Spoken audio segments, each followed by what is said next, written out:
Uh, Yet some other scholars have categorized it this way. They say when the animalistic qualities emerge into a person,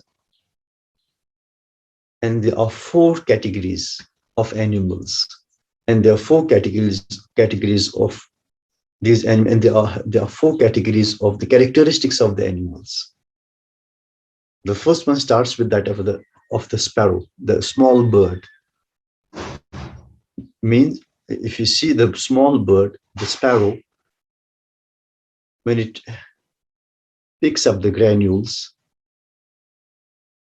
the sparrow will pick up one granule and look right and left, then the second one. But before picking up the third one, it will again look right and left. Every time the bird wants to eat something, it will look right and left, here and there. And this is how the animalistic nature of sinful activity starts. That a person starts performing sins, but at the same time, he doesn't want others to see him. So he's looking here and there, that nobody is looking at him, nobody is observing him, then he performs the sins. When a person keeps on performing sin at this level, then he crosses this level and reaches to the second level. That is the level of the cow. Means the cow is just doing everything openly. There's no shame. There's nothing to be hidden, to be concealed.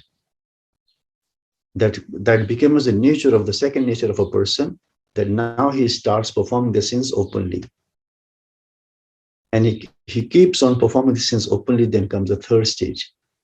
And that's of the lion. Means selfishness is growing more and more.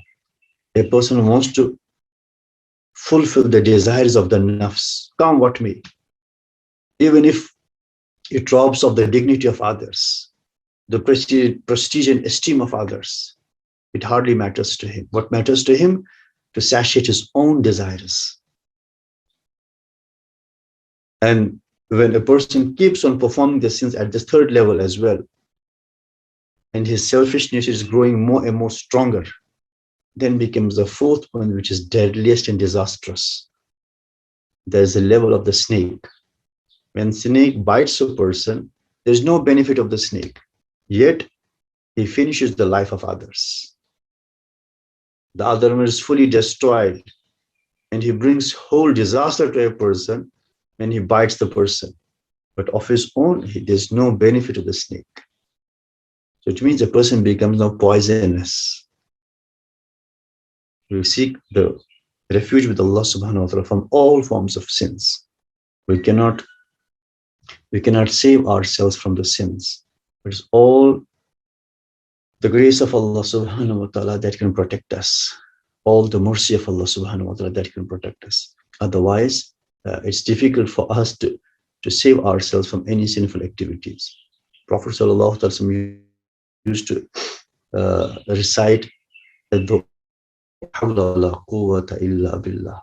لا حول ولا قوة إلا بالله.